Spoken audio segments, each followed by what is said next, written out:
Hey y'all, welcome to Capacity Central. I am Ty, and we are here today with Luciana Turner. She is our government contracting queen. So I want to this is cool, right? This is cool because everybody and their mom, Luciana, wants to get into government contracting. Most people don't really understand what it is or how the process works. People don't really know that there is a process and there has to be a certain level of capacity, whether you're doing nonprofit or for profit or social enterprise, it doesn't really matter. This is something that you can get into, but a lot of people don't understand how that works and what in the world does capacity have to do with it, because they're like, okay, it's just like grants, and I just want to go out here and get it, and when people just give it to me, and it doesn't really work like that, right? So I want to give you a couple minutes, Luciana, just to talk about government contracting and capacity building, and what in the world do they have to do with each other?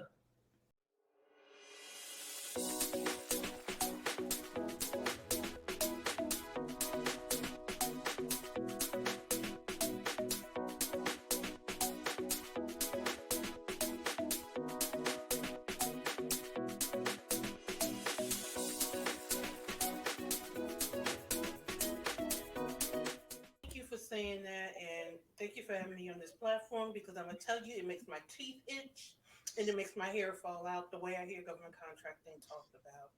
And I want to tell everybody this, and I want you to dial in. I want you to get real close to the screen. I want you to turn this up because I'm gonna say this, and I'm gonna say it, and I'm gonna say it with all the bad grammar because I want you to get it, and I want you to get it good. Because if you don't follow directions, you can't be a government contractor. Mm. I'm gonna just say this: if you can't follow directions, you can't be a government contractor. Did y'all hear that? If you No. can't follow directions, you can't be a government contractor. Uh So I'm oh. gonna tell you, and I'm gonna just say this: I see people put out all this content, and it's great content, and it's oh my god! I mean, there's amazing content. If you took the information Ty gives you, I have a friend, power partner of ours, Sheila. Great information, but people don't follow directions. And I just be sitting here and I'm and my hair broken off right here. You can't Don't see put like exactly. a, those five, So I just just kind be like of this. put that down. People don't follow directions. But that's a part of the capacity in contracting. And then they wonder why they're not successful. Because Wow. everybody wants to stop at, well, how do I find the opportunities? But if you don't follow directions, what good is it? Because you're not going to do what it says anyway. Wow. And Luciana, you said following direction, the ability to follow directions is capacity. I didn't even consider it like that, right? Because you have to have the capacity to follow directions. Not that something's wrong with you. I'm going to put that disclaimer out there, but some folks just don't follow directions. It's just like in a grant application, when I'm reviewing, I'm looking at it, I'm like, did this not say to do this? Did it not say to add this? Did we not say to put in this type font or to use this many words? Why is this not happening in this application? Because folks just figure they can do whatever they want to do. You know Right? what the biggest thing is? Because the way we do some things is how we do all things. And I'm taking my glasses off of this one too. I see it often, and it's something we talk about in industry, in business industry, but it trickles over into everything. People don't open emails. And they have this mindset of, well, I'll open it later and then I'll catch up. Mm-hmm. But you can't catch up in government contracting because that email that you're ignoring could be an email that says, I need you to sign off on that you received all of the addendums or the change orders, and you have to send this document back before the RFP. And if you don't send it back, then your proposal was non responsive. And as much as somebody is going to disagree with what I just said, I just was on an RFI that if you didn't respond to it when you got put on a short list, Mm-hmm. and when the short list came out, only the people on the short list got the RFP. So if you didn't respond to the RFI, you didn't get the RFP. Mm-hmm. But if you didn't follow directions, you didn't respond to the RFI. So then you didn't get the RFP. And then when people want to argue and complain about how the process wasn't fair, but you didn't follow the directions, you didn't read all the emails. That was your fault. Hmm. Yeah, I mean, I think a lot of times what happens is that we expect that hand holding is going to be a thing, right?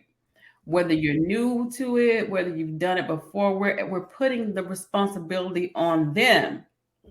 when it is our responsibility because they don't care about us, right? They're plenty. Honestly, they don't care. There are plenty of folk who are going to follow directions, right? There are plenty of people who are going to respond to the email.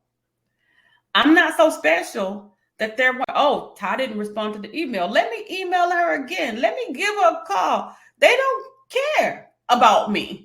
That whoever is there, whoever is going to do what they're supposed to do, that's who's going. The early bird, we heard about that, gets the worm, right? That you have to be early.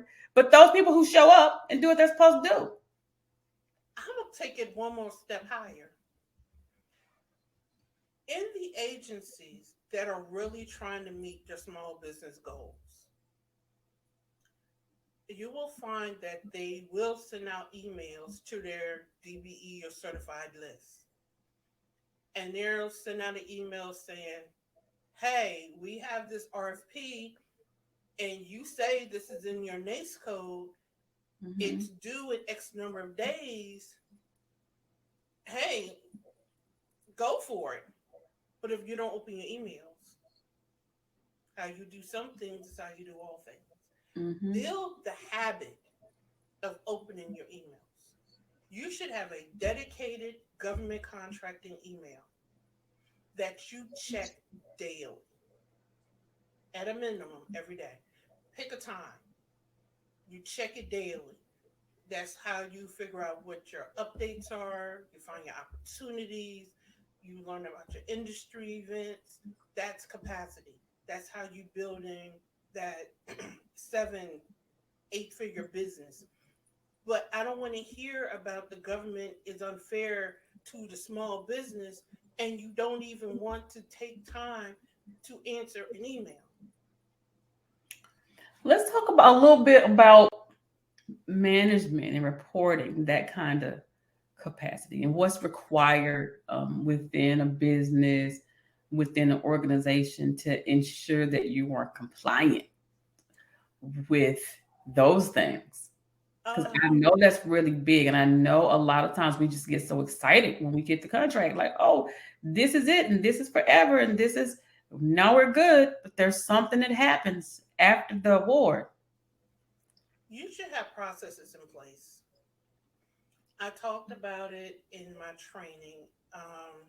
You should have processes in place. You should have process for how you're going to conduct the project. You have processes for record keeping. You should have processes for time keeping. You should have a process for how you submit your bills. You should have a process for how you collect the support for the bill. You should have a process for how you put the bill together. Because when you submit the bill to the government, there should be support with the bill. Then, when you submit the bill to the government, you should have a billing file. Because Mm-hmm. guess what? Somebody's going to come back to you to do the audit. Hi. And they Audit. don't care what you don't know. Mm-hmm. If you can't support that bill, the government has this nasty habit of saying, I want my money back.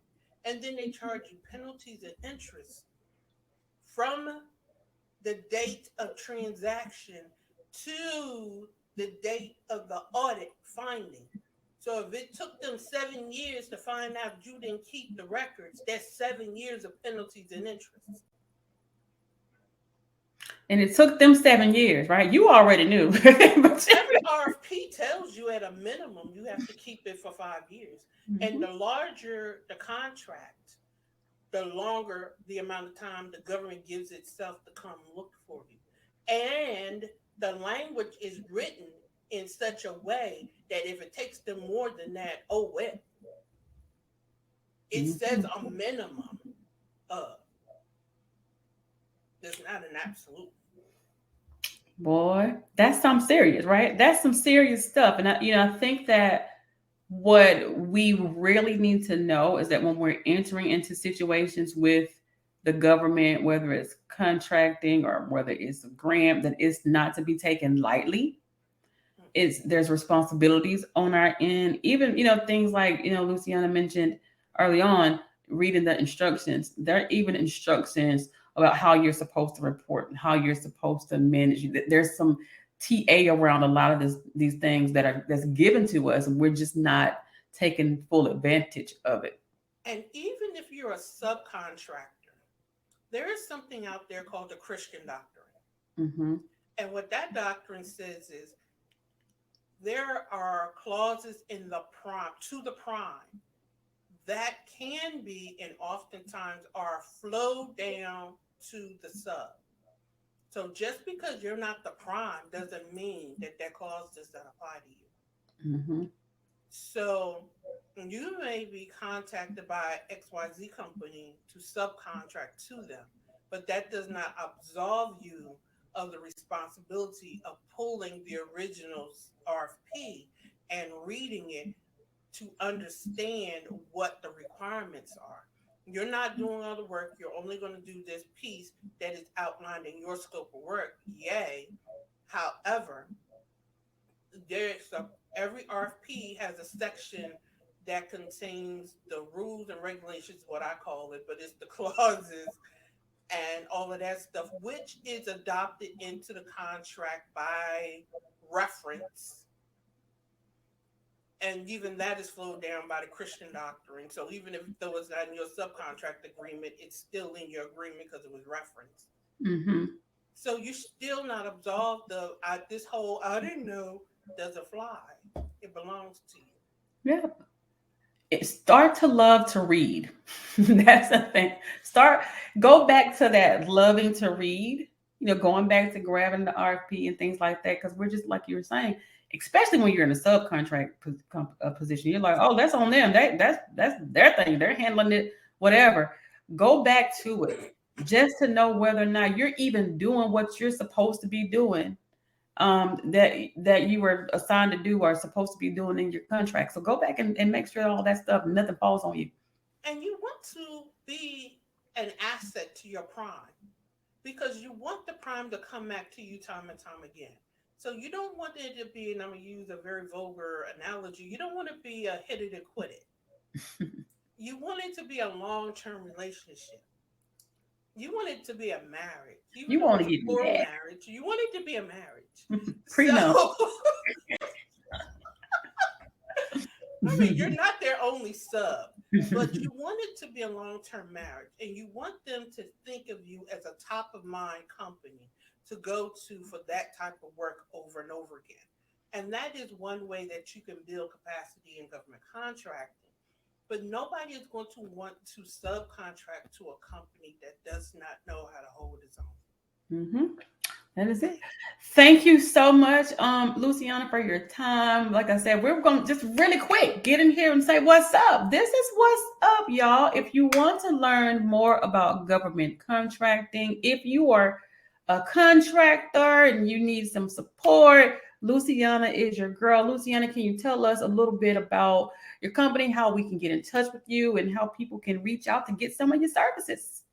Okay, well, LTNA Consulting Group is an all encompassing executive coaching and training firm in the government contracting space. So if you want to reach out to me, ltnagroup.com is my website.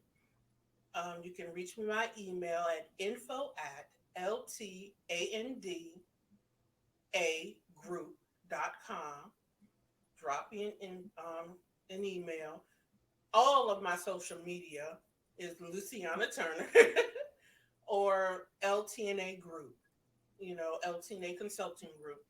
You can reach me on Instagram, Facebook. I'm even on LinkedIn. So, yeah, I'm easy to find. Easy to find. Thank you very much, y'all. That's Capacity Central for today. See y'all next time. Bye.